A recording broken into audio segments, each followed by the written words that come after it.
નમસ્કાર, આપ જોઈ રહ્યા છો નેશન પ્લસ ન્યૂઝ. હું છું આપની સાથે હેતલ ભગત.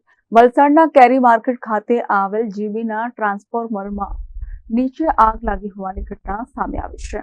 વલસાડના કેરી માર્કેટ વિસ્તારની ઘટના સામે આવી છે, જેમાં કેરી માર્કેટ ખાતે આવેલ જીબીના ટ્રાન્સફોર્મર નીચે આગ લાગી હોવાની ઘટના સામે આવી છે. ટ્રાન્સફોર્મરમાં સર્કિટ થતા આગ લાગી હોવાનું જાણવા મળ્યું છે. તો આગ લાગતા સમગ્ર વિસ્તારમાં વીજ પ્રવાહ બંધ કરવામાં આવ્યો છે. ઘટનાની જાણ વલસાડ નગરપાલિકાની ફાયરની ટીમના થતા સ્થળ પર પહોંચી હતી અને આગ પર કાબુ મેળવ્યો હતો.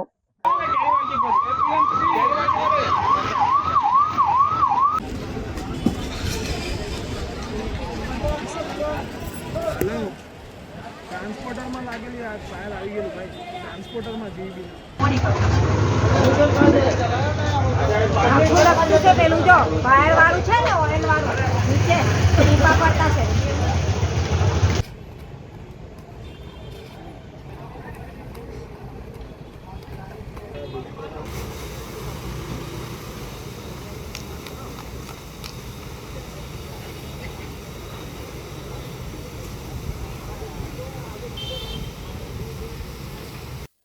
Bureau report, nation plus news, Valsad. સમાચારોના સતત અપડેટ મેળવવા માટે અમારી નેશન પ્લસ ન્યૂઝની યુટ્યુબ ચેનલને સબસ્ક્રાઇબ કરો, બેલ આઇકન દબાવો અને જોડાયેલા રહો ફેસબુક, ઇન્સ્ટાગ્રામ અને ટ્વિટર પર.